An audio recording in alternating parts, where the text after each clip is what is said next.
got pickle juice all over my shirt.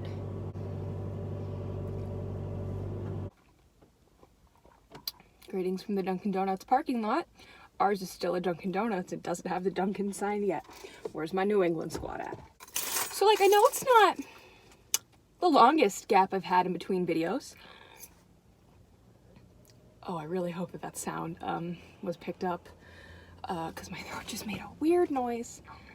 It did it again. So yeah, I know this isn't the longest gap I've had in between my videos before, but it's been a while. I feel like I should acknowledge the fact that this is not Mighty Mouse. No, this is no longer my Mazda 5. I am now the proud driver of a pre-owned Subaru Impreza, 2010 Subaru Impreza. It's a weird little car, but so is Mighty Mouse. And the reason that I am no longer driving Mighty Mouse is because I totaled Mighty Mouse driving through New Jersey on I-287 South. It's only funny because I didn't die. Yeah, so for the past however many months, I've been coping with trauma, but it was literally a couple days after my last video.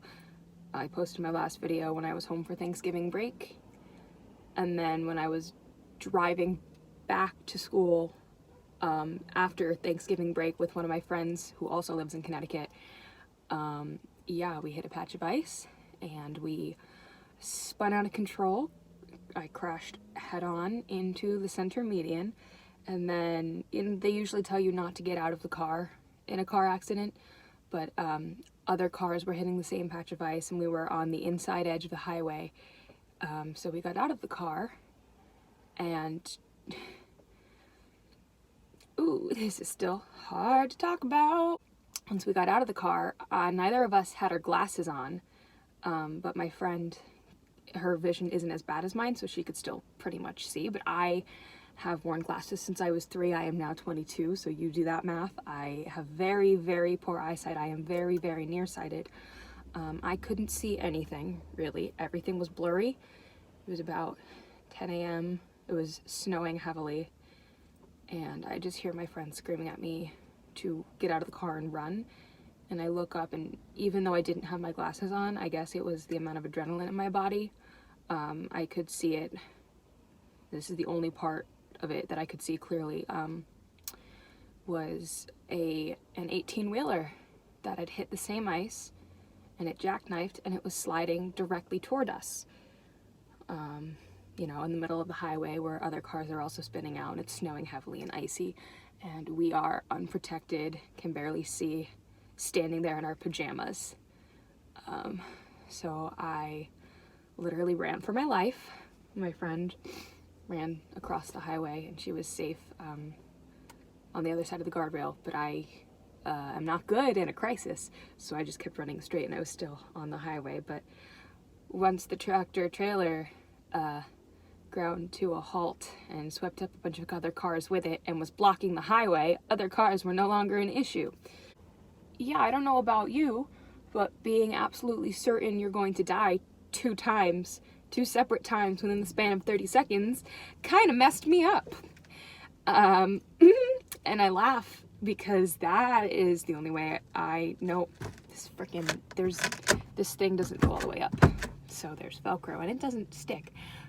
But laughing is the only way I know how to talk about it without crying still. It's been,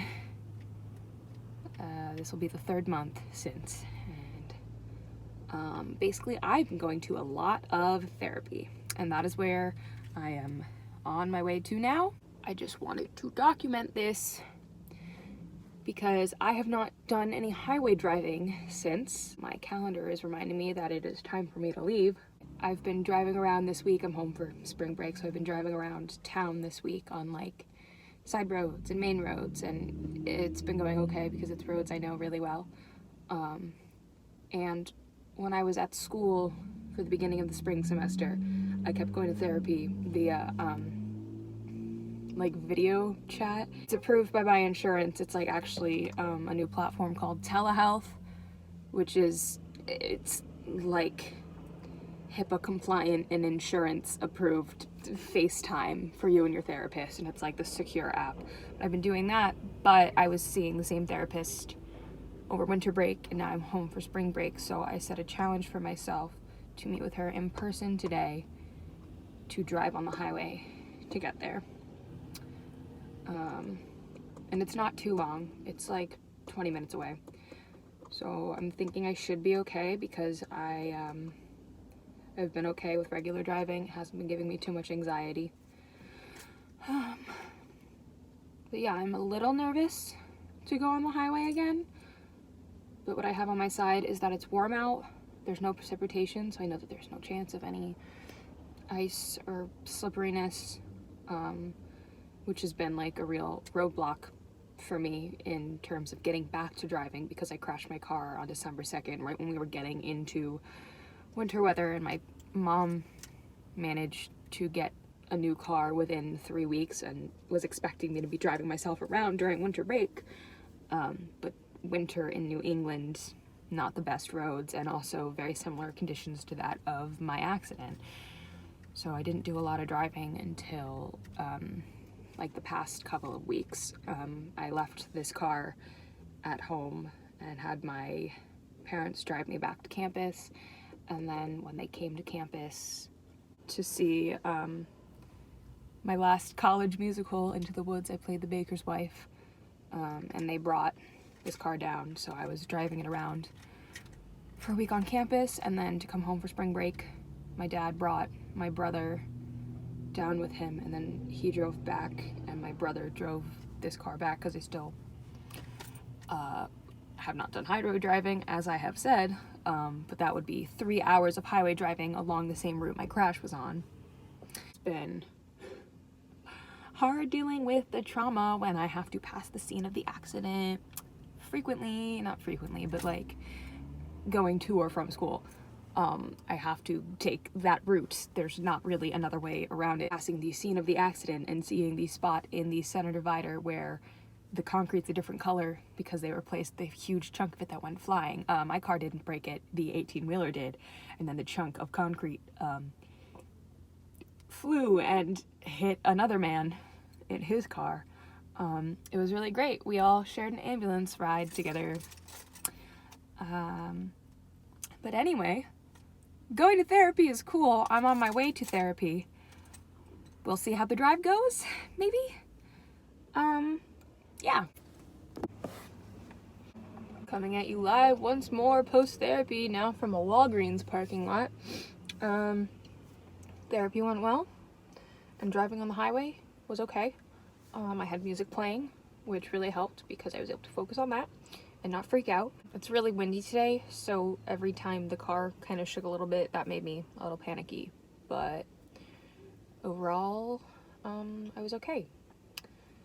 I'm regretting my parking spot choice because now people in the parking lot are watching me, but it's fine. I don't care. I reward myself for the emotional workout that driving on the highway and then also going to therapy and then driving on the highway to get back again is. And to quote my therapist, emotions suck, don't they?